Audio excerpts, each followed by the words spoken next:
안녕하세요. 다음 발표를 할 인천대학교 이상준. 최인영입니다. 네. 안녕하세요.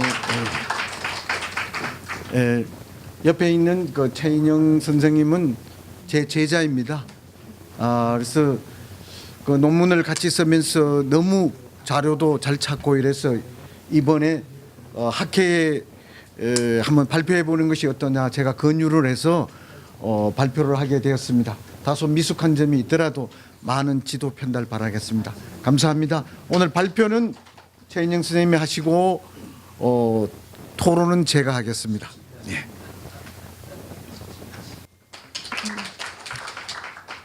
저는 잃어버린 원형을 찾아서 선녀와 나무꾼 이야기와 칠석 전설을 중심으로 하는 주제로 발표를 시작하겠습니다. 먼저 서론으로는요. 창의적인 콘텐츠를 창출하기 위해서는 근원이나 원형을 아는 것이 중요하다고 생각합니다. 유라시아 대륙과 주변국에 전하고 있는 선녀와 나무꾼 이야기와 칠석 전설의 원형에 대해서 생각해보는 시간을 갖고자 합니다. 왜냐하면 우주가 음양조화를 이룰 때 지상과 하늘이 서로 교류한다고 하는 고대인들의 기본적인 인식을 망각한 채 오랜 세월 동안 구전되어 오면서 변질될 대로 변질된 것을 원형으로 착각하여 이들을 주관적으로 해석해 콘텐츠를 활용하고 있는 사례가 많기 때문입니다. 그래서 선녀와 나무꾼 이야기와 칠석 전설의 원형을 찾기 위해 선녀와 나무꾼에 등장하는 집신, 넝쿨, 개의 상징성을 고천문학에 입각하여 알아보고자 합니다.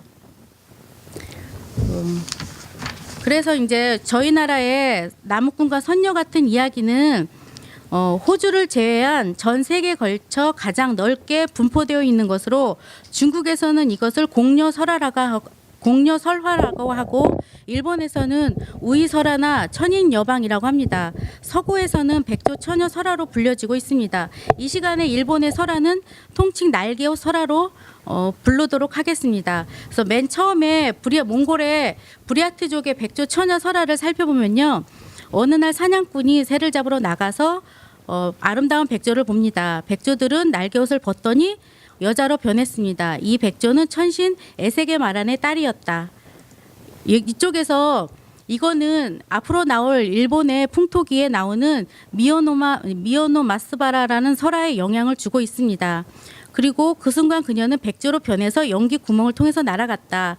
이 대목에서는 한국의 손진태는 1954년에 한국민족설화연구에서 한 아이는 등에 업고 선녀는 그 옷을 입자마자 한 아이는 등에 업더니 천정을 뚫고 하늘로 날아가 버렸다라는 대목에서 이 대목과 연기 구멍을 통해서 날아갔다는 하는 대목을 관련지어서 몽골 계통으로 한국의 자료를 몽골 계통으로 추정하고 있습니다. 그 이유는 몽골 가옥에 천정에 채광과 연기를 배출하는 창이 있고 조선의 고대 주책에도 이와 같은 형태가 있었다는 근거를 하고 있습니다. 그래서 조선의 선녀와 나무꾼 이야기에 영향을 주었다라고 말하고 있습니다. 에세게 네 번째는요. 에세게 마란의 딸인 이 백조로부터 모든 트랜스바이칼의 부리아트족이 나왔다고 말하는 것에서 이것은 이제 이 시족의 기원 설화를 말해주고 있습니다.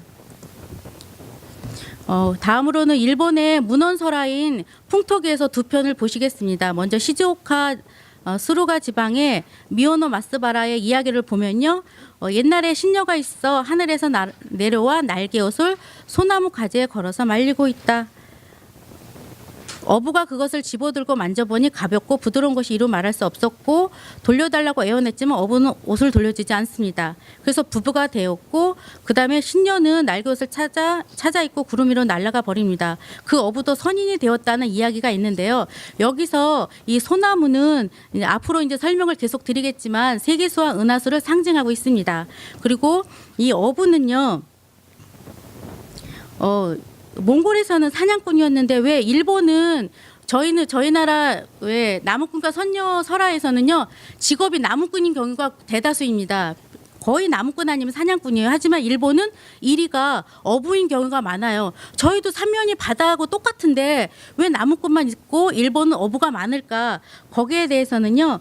수렵인들의 유목 생활의 이동에 별자리가 중요하듯이 어부의 항해에도 별자리에 대한 지식은 필수적이었습니다.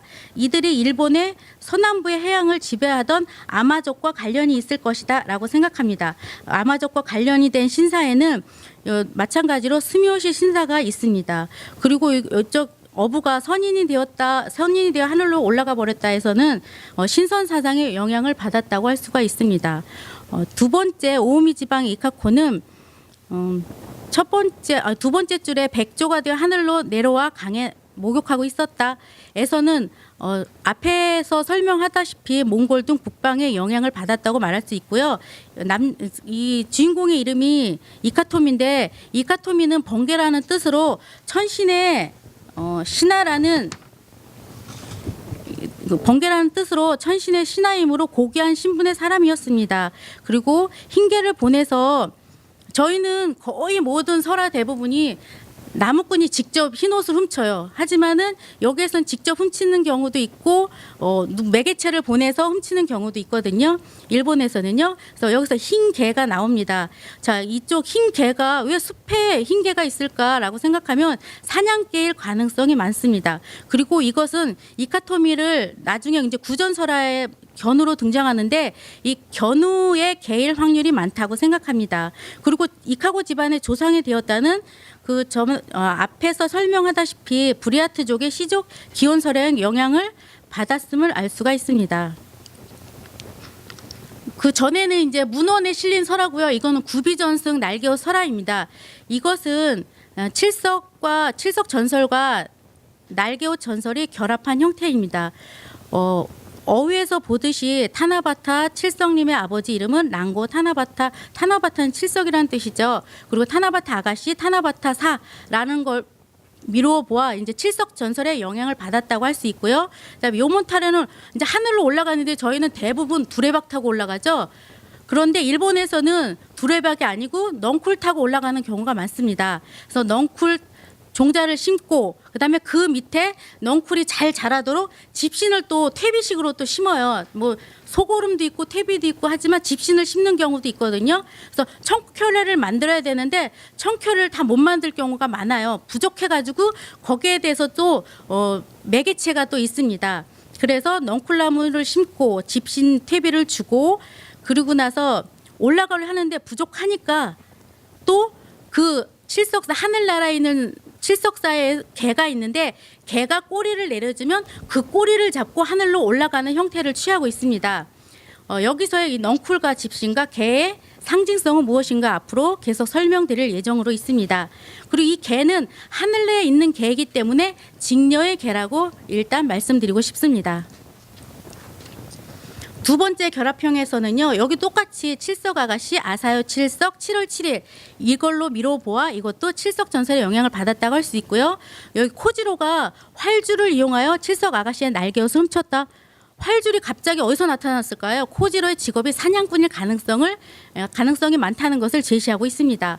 그리고 여기서도 또 꽃넝쿨을 타고 천축 하늘로 올라오세요라고 할 수 있는 것은 이 넝쿨은 승천의 매개체죠. 그다음에 네 번째 4번에서 초비가 있죠. 비료가 또 모자라요. 그래서 모자라니까 또 개가 이번에는 직접 이제 꼬리를 내려주지 않고 올라오는 것을 보고 하늘에 있는 칠석 아가씨가 키우는 그러니까 직녀가 키우는 개가 짖어가지고 직녀가 내려다 봅니다. 그래서 활을 내밀어서 또 코지로가 천축 하늘에 올라간다는 이야기입니다. 세 번째로는 이제 정확하게 나타나는데 산에는 그 집에 한 마리 개를 기르고 있었다. 개를 기르고 있다는 것은 사냥꾼의 가능성이 많다는 것을 다소 포함하고 있습니다. 그리고 또 백혈내 집신을 만들었는데 또 못 만들어요. 부족해요. 근데 참외줄기 또 묻었더니 참외줄기는 하늘로 뻗어가지만 나중에는 또 모자랍니다. 이 참외줄기는 세계수와 은하수를 상징하고 있습니다. 그래서 이제 개꼬리를 또 잡고 하늘로 올라갑니다. 여기서 견우가 이 사람이 주인공이 개를 기르고 있었죠. 이걸 견우, 직녀, 설화로 비교할 때 이것은 견우의 개라고 말할 수 있습니다. 그리고 칠석이 되었다라는 것은 칠석 전설의 영향을 받았다고 말씀드릴 수 있겠습니다. 그래서 고대 사회는 동서를 망라하고 하늘도 땅 위의 세계처럼 이루어졌을 거라고 생각했습니다. 위와 같이 아래도 그러하다. 하늘과 같이 땅도 그러하다. 이것을 상응의 원리라고 하는데요. 그래서 고대 이집트인들은 나일강을 은하수와 동일시켰습니다. 그리고 중국은 황하강을, 그다음에 인도에서는 겐지스강을 은하수로 생각했습니다. 저희는 은하수는 거의 강으로 생각을 많이 하지만 뜻밖의 고대 마야 문명 창조 신화에서는 은하수를 거대한 나무로 생각했어요. 그런데 정관수 교수님의 당군 신화는 천문학이다라는 책에서 구석기 시대 사람들이나 농경을 시작하지 않는 신석기 시대 사람들에게 중요한 식량을 공급해 주던 나무는 생존에 중요한 수단 가운데 하나였으니 밤하늘에 커다랗게 펼쳐져 있는 은하수는 물보다는 당연히 나무로 여겨졌을 것이다 라고 말하고 있습니다. 그러니까 농사짓기 이전에는 나무가 주요 수단이기 때문에 은하수를 나무로 생각하고 농업 시대로 넘어가면은 물이 굉장히 중요하기 때문에 은하수를 물로 생각했다는 것입니다. 이처럼 은하수를 물로도 나무로도 본다면 나무인 세계수가 물을 상징하는 은하수로 바뀌었다고 말씀드리고 싶습니다. 그리고 하늘과 땅 사이에는 아무나 함부로 지나다니지 못하는 별도의 통로가 있다고 생각했고요. 이 통로가 바로 세계수일 것이다 라고 생각했습니다. 가장 유명한 세계수는 북유럽 신화에 나오는 거대한 물풀의 나무인 이그드라실일 것입니다. 이 세계수의 상징으로는 거대한 나무나 큰 기둥, 높은 사다리, 그리고 앞으로 나오는 넝쿨나무 등이 있습니다. 그리고 이거를 보시면요. 상응의 원리에 대한 그림입니다. 보시면 서양의 도상학에서 자주 나타나는 테마인데요. 이렇게 하늘의 축도로 제시된 이상적 인간의 형태 속에서 황도 12궁 하나하나가 인체의 각 기능에 상응함을 보여주는 그림으로 준비해봤습니다. 그래서 이제 세계수가 이제 우리나라에 어떻게 나타나는가에 대해서 알아봤거든요. 여기 보면은 각저총의 씨름이라는 제목인데 요 옆에 나무가 자세히 보시면요. 곰과 호랑이가 이렇게 앉아 있대요. 그래서 옛날에 당군 신화에 신단수일 것이다라고 추정하고 있습니다. 신단수도 결국 은하수 세계수다라는 결론에 도달하게 됩니다. 그리고 각저총의 나무도 이렇게 있고요. 그 다음에 이제 이번에 개봉한 잭과 콩나물을 각색한 영화로 잭이 콩나물을 타고 올라가죠. 이 콩나무 여리여리한 콩나물을 어떻게 타고 올라가지 하실까봐 넝쿨의 이미지를 떠올리기 쉽게 어떻게 올라갔을까? 일본의 그 주인공들이 견우들이 어떻게 넝쿨을 타고 올라갔을까 이미지를 떠올리기 쉽게 하기 위해서 제가 준비해봤습니다. 그래서 우리나라는 그러면 두레방만 타고 하늘로 올라가는가? 아닙니다. 우리나라에도 넝쿨 타고 올라가는 설화가 있습니다. 여기 보시면요. 평안북도 의주군 임석재 씨가 34년에 체록한 내용인데요. 박씨 서화를 줘요. 그다음에 총각은 넝쿨을 잡고서 하늘로 올라갔다라는 기록이 있고요. 그다음에 또 37년에 호박씨 하나를 주고 그 넝쿨을 타고 올라갔다라는 말이 있습니다. 여기서 이 넝쿨은 앞에서 설명하다시피 세계수이자 은하수를 상징하고 있습니다. 그리고 또 36년에는 오이씨를 받아서 그 넋줄이 하늘거정 뻗어 올라가서 붙잡고 올라갔다. 그리고 다음에 37년에는 바가지 넋줄이 뻗어서 하늘거정 올라갔다. 총각은 그 넋줄을 잡고서 하늘로 올라갔다라고 말하고 있습니다. 여기에서 모든 넝쿨들은 세계수이자 은하수를 상징하고 있습니다. 그래서 그렇지만 일본에서는 개가 이렇게 약간 모자라요. 항상 하나씩 모자란데 저희는 승천을 도와주는 매개체가 없고 곧장 다이렉트로 그냥 하늘에 올라갑니다. 그게 이제 약간의 다른 점이라고 할 수 있습니다. 일본가요? 여기 보시면 중국 산동 가상 손산초 화상석인데요. 이걸 보고 전호태 교수님께서는 말씀하셨습니다. 고구려 고분벽화 이야기에서 보면요. 가지가 X자로 얽혀 있는 상스러운 나무이고 이것은 우주나무를 상징한다고 말하고 있습니다. 저는 이 선녀와 나무꾼의 넝쿨을 공부하면서 이 그림을 딱 봤을 때 저는 막 넝쿨로 보이는 거예요. 얽혀 있잖아요. 얽혀 있는 게 꼭 그 넝쿨로 딱 보이는 거서 아 이게 넝쿨이구나 세계수이구나라고 느꼈습니다. 그다음에 각조총의 나무도 엉켜 있잖아요. 그래가지고 그 넝쿨에 대해서 이런 자료가 있다는 것을 보여드리기 위해서 제가 준비해봤습니다. 그리고 넝쿨만 있는 게 아닙니다. 그 나무도 세계수를 상징하는 이야기가 있는데요. 저희 나라도 있어요. 제가 요거는 좀 읽어보겠습니다. 그런디 노루가 가면서 아저씨 오늘 밤에는 방에서 자지 말고 이 나무 속에서 자라 그러더래. 그래놓고 노루는 가버렸어요. 그래서 이상한 일이다. 왜 나무에서 자지? 하는데 노루가 시키는 대로 나무 속에서 잤어요. 잤더니 자기도 모르는 순간에 말하자면 하늘로 올라가 버렸어. 왜 나무에서 잤는데 하늘로 올라갔을까요? 이거는 79년도 채록한 이야기거든요. 전북 남원에서. 그리고 이제 일본의 히로시마 현의 설화를 보면은 천인이 내려와서 목욕할 때 소나무 가지에 날개옷을 이렇게 걸쳐놔요. 근데 저희는 이제 저희 나라는 아직 다는 못 찾아봤지만 그래도 수십 편을 봤는데 어디에 걸쳐놓은 얘기는 없더라고요. 아직 더 찾아볼 예정입니다. 어디에 또 걸쳐놨는지. 여기에 그리고 오키나와 설화에서도 하천 옆에 큰 소나무가 있는데 그 천녀가 그 소나무 가지에 옷을 걸어놓고 목욕하고 있다. 그리고 오카야마 설화에서도 여러 천녀가 소나무 가지에 날개옷을 걸쳐놓고 목욕하고 있다라는 이야기를 봤을 때 요 소나무가 세계수의 상징일 것이다라고 생각하고 있습니다. 자 그리고 이 이야기는요 삼국유사의 원효가 낙산사 관음굴에서 관음보살을 칭견하는 이야기입니다. 여기 보시면 너무 기니까 그냥 원효 법사가 발자취를 찾아서 의상대사의 발자취를 찾아서 이곳에 왔는데 낙산사에 왔는데 법사가 한 여인에게 벼를 달라고 했어요. 그러니까 여인도 벼가 연글지 않아서 안 주겠다. 근데 법사가 또 물을 달라니까 그 전에 이 여인이 빨래를 하고 있었어요. 이 빨래한 물을 떠서 준 거예요 원효한테. 그랬더니 법사는 원효는 이제 그 물을 쏟아버리고 다시 물을 떠서 마셨어요. 그럴 때 소나무에서 파랑새 한 마리가 그를 불러 말합니다. 스님은 그만두시게라고 말하면서 사라져 보이지 않았는데 소나무 아래에 그 신발 집신 한 짝이 남아 있는 거예요. 그리고 법사가 또 그 절에 도착해 보니까 관음보살의 자리에 그 아까 그 한 짝 있고 그 나머지 한 짝이 거기에 있는 것으로 봐서 아 그 여인이 관음보살의 진신이었구나라고 깨달았대요. 여기서 보시면 소나무는 은하수를 상징하고 있고요. 여기서 보시면 정관수 교수님께서는 주몽신화의 고대 천문학적 연구에서 소나무와 집신의 관계는 각각 은하수와 견우 직녀성의 관계를 상징한다고 말하고 있습니다. 어떻게 해서 그럴까? 여기 집신이 있죠. 여기는 견우 직녀성입니다. 그러면 모양으로 비슷하다는 걸 알 수가 있습니다.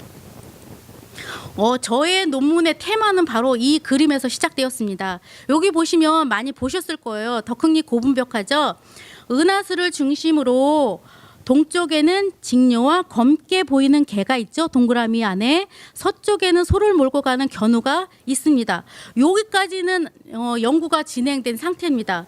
하지만 저는 여기에 하나를 더 첨가했습니다. 그 밑에 박스에 성성이라는 한 존재를 첨가를 했습니다. 그래서 몰고 가는 견우와 그 뒤를 따라가는 성성이가 있다. 이 성성이와 검게 보이는 개는 무엇을 나타나는가?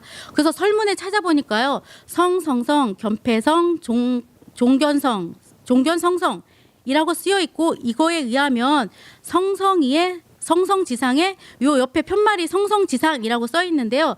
짖고 있는 개라고 할 수 있다라고 설명하고 있습니다.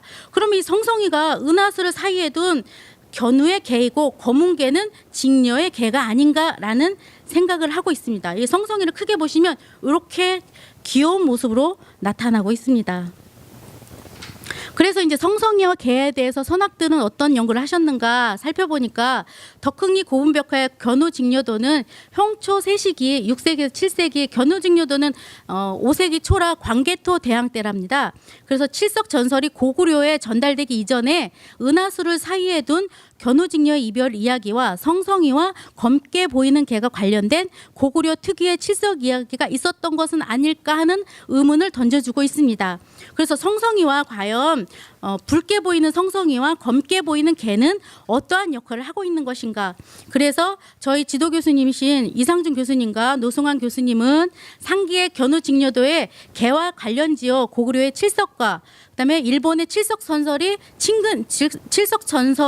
친근성이 있다고 주장을 했습니다. 하지만 노승환 교수님은 성성이를 배제한 채 이 개를 그냥 검둥이를 의미하며 일본의 구로와 관련해서 검둥이로 명명하고 개 관련 칠석 이야기가 중국에는 아예 없고 한반도에선 존재했을 가능성이 있지만 자취를 감추었고 일본에만 전래되고 있다고 주장하면서 이 검둥이를 견우를 하늘로 올려주는 개라고 주장하고 있습니다. 하지만 일본의 역사학자는 말하고 있죠. 우에다 마사하키신데요. 그분은 이 개는 일본 이야기에서 견우가 키우는 개와 그 검둥이는 개와는 다른 개라고 주장하고 있습니다.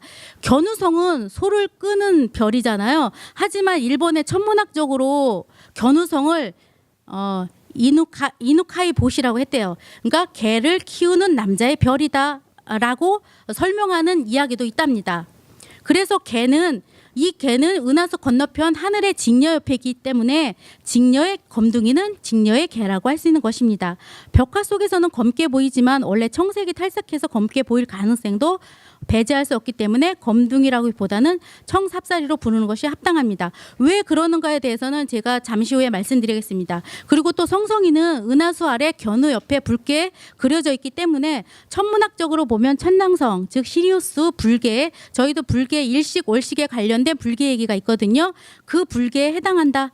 이 천랑성은 시간에 따라서 색깔이 변하는 벌입니다. 그러므로 붉은 개, 흰 개, 푸른 개 등으로 불릴 수 있는 것입니다. 그래서 이 그림은 천랑성이 붉게 보일 때의 상황을 그린 것으로 볼 수 있는 것입니다. 그래서 이제 시리우스 별의 색의 변화를 보면요, 표면 온도에 따라서 별이 색깔이 변한데요. 낮을 때는 빨간색이었다가 점점 높아질수록 흰색, 파란색으로 변한다고 합니다. 그래서 이제 위에는 그냥 놔두고요. 그래서 네로 황제의 스승 세네카 역시 시리우스를 화성보다 붉은 별이다라고 묘사를 했습니다. 그러나 고대 관측자 모두가 시리우스를 붉은색으로 기록한 것은 아닙니다. 1세기 시인 마르쿠스 마닐리우스와 4세기 아비네우스는 별의 색을 푸른 바다색이라고 묘사했고요. 중국에서는 시리우스를 흰색의 별의 표본으로 삼았습니다. 그래서 기원전 2세기와 기원 후 7세기 사이 여러 기록에서는 시리우스의 색을 모두 흰색으로 기록했다고 합니다. 그래서 저희가 이제 청삽사리가 어디에 있는가, 구비문학 대계 7-1을 보면요, 여기에 나와요. 칠석전설이 언제 얼매에 있으며, 그래서 칠석전설이 있죠. 여기서 이제 칠석전설의 영향을 받았다는 걸 알 수가 있고요. 전노정료라고 하는데 이게 이제 견우직녀를 말합니다. 이게 다 칠석전설의 영향을 받았다고 말할 수 있습니다. 그래서 여기는 또 특이하게 선녀와 남편이 같이 올라갑니다. 그래서 남편을 가작하매 그래 하늘의 가히 그 청삽사리가 이 구적에도 있고 저 구적에도 있고 라는 대목을 보합니다. 이 청삽사리 개는 은하수 건너편에 있는 검은 개, 즉 직녀의 개라고 말할 수 있습니다. 그리고 또 박씨를 줘요. 줄 타고 오라고. 이 박씨는 넝쿨로 세계수와 은하수를 상징한다고 말씀드리고 싶습니다. 그래서 찾아보니까 일본에 과연 붉은 개가 나오는 날개와 설화가 있는가 찾아봤더니요, 히로시마 설화에 나옵니다. 맨 끝에 보시면 소나무가, 여기도 또 100켤레 만들어야 되는데 또 모자라요, 한 켤레가. 그래서 소나무가 조금 하늘에 닿지 않으니 개 목줄을 묶어서 붉은 개를 데리고 가서 하늘에 도착하면 개 목줄을 던져 올려 개의 다리를 잡고 올라가라고 알려줍니다. 여기서 이제 올라가는 거니까 견우의 개라고 말씀드릴 수 있죠. 요거는 붉은 개는 견우의 개다라고 말하고 있습니다. 그리고 후쿠시마 설화에서도 마지막 붉은 개의 도움으로 천추길에 올라갔다라고 하는 것으로 보아 견우의 개이며 시리우스이며 앞에서 말씀드린 성성일 것이다라고 말씀드립니다. 그리고 또 검은 개가 나오는 설화가 또 있어요. 도쿠시마현 미요시에 보면은 나무꾼은 아지구로 대구로라는 이름의 2마리 개를 가지고 하늘로 올라갔다. 요것도 나무꾼이 견우라고 생각한다면 견우의 개라고 말씀드립니다. 그리고 가고시마 현도 한 노인이 구로라는 개를 키우고 있었다. 요것도 견우의 개라고 말씀드리고 싶고요. 그래서 이제 한국의 성성이와 일본의 성성이는 과연 우리 콘텐츠나 뭐 자료에 어떻게 살아있는가라고 조사를 해봤더니요. 의외로 일본에 성성이에 대한 자료가 있더라고요. 그래서 보시면 화한 삼재도회라고 여기에서는 이 성성이를 원래 산해경에서는요 성성이를 고릴라나 유인원으로 묘사를 많이 해요. 개로 생각하진 않습니다. 그걸 딱 일본도 본따 가지고 거의 고릴라 원숭이로 생각을 해요. 이 성성이를. 그리고 이제 이 오른쪽에는 나고야 미도리구 축제인데요. 여기서는 붉은 가면을 쓰고 어린이의 머리를 이렇게 쓰다듬고 있죠. 이렇게 쓰다듬어야 어린이가 여름에 여름병에 걸리지 않는데요. 그리고 이 축제에서는 성성이를 절대 빼놓을 수 없답니다. 성성이가 주요 핵심 테마라고 합니다. 그리고 이제 저희가 많이 알고 있는 미야자키 하야오 감독의 원룡공주에서도 이 성성이가 나옵니다. 저는 성성이를 이때까지 잘 못 봤어요. 근데 조사하면서 보니까 여기도 나오더라고요. 벌써 여기서는 이제 이 성성이는 나무를 지키는 아니 숲을 지키는 이 유인원 무리들로 나옵니다. 그래서 인간이 나무를 베서 숲이 죽어가는 거야. 인간을 죽여야 돼. 막 그런 식으로 얘기를 하고 있습니다. 그래서 아니 그러면 대체 일본들은 그리고 노예도 성성이가 나와요. 성성이란 노가 있는데 거기는 술을 좋아하는 바다에서 온 사람이라 온 자라고 설명하고 있습니다. 그래서 우리나라도 좀 찾아봤거든요. 저희 나라는 우용곡의 만화 제작소라는 곳에서 그 벽화의 신수들이 있잖아요. 그 신수들을 신수 중에 하나로 이 성성이를 이런 식으로 그려놓은 게 있어서 제가 말씀드리려고 찾아봤습니다. 그래서 결론으로는 선녀와 나무꾼 이야기에 등장하는 집신은 집신 할애비와 집신 할미의 축약으로 직녀성과 견우성을 의미하고 남자 주인공이 하늘로 올라갈 때 이용한 넝쿨이나 소나무는 세계수와 은하수를 상징합니다. 이것들은 영국의 민담인 잭과 콩나무에서 콩나무와 같은 역할을 하고 있습니다. 덕흥리 고분벽화의 견우직녀도에서 은하수 주변에 그려져 있는 붉은 성성이와 검게 보이는 개는 각각 견우의 개와 직녀의 개입니다. 견우의 개가 바로 시리우스, 천랑성, 불개일 가능성이 높으며 직녀의 개는 조선의 설화에서 청삽사리로 등장하기 때문에 일본식의 구로고가 아닌 청삽사리로 불러야 할 것입니다. 즉 성성이를 붉은 개로 보았을 때만 선녀와 나무꾼의 이야기를 올바르게 이해할 수 있는 것입니다. 고구려의 칠석전설은 6세기에서 7세기에 출판된 형초세시기에 전하는 칠석전설이 고구려에 전해지기 이전에 이미 존재했으며 그 내용은 덕흥리 고분벽화의 견우직녀도에서 보시는 바와 같이 개가 등장하는 이야기가 있었을 개연성이 높습니다. 이러한 이야기가 남쪽으로 남하하여 우리나라뿐만 아니라 일본으로까지 전래된 것을 볼 수 있습니다. 우리가 너무도 잘 아는 선녀와 나무꾼 이야기와 칠석전설도 많이 변질된 것을 알 수 있습니다. 이러한 이야기들의 원형을 제대로 분석하여 현대사회에 선도하는 새로운 스토리를 만들어내는 것이야말로 진정한 콘텐츠의 창출이 아닌가 합니다. 지금 우리는 옹고이지 신이란 말을 다시 한번 되새길 필요가 있다고 생각합니다. 이것으로 저희 발표는 마치겠습니다. 감사합니다. 원소스 멀티 유즈 시대에 맞춰서 이제 다양한 활용, MU 부분도 많이 있지만은 사실은 저희 연구자들은 이제 이 원소스 부분, 원형적 이야기를 좀 많이 발굴하고 저희가 또 이렇게 자료를 축적해야 되는 어떤 의무도 있다고 생각됩니다. 선녀와 나무꾼 이야기랑 그 칠석 전설 중에서 스토리를 분석하셨고 이제 그 스토리 속에서 어떤 모티브 원형을 좀 고고했는데 사실은 좀 제목은 잃어버린 원형이라고 좀 하기는 좀 그렇고 이제 뭐 한일 비교 정도로 하는 게 더 낫지 않을까 싶었네요. 예, 또 시간을 잘 지켜주셔가지고 저기 1부는 뭐 시간 안에 끝냈습니다. 3시 30분.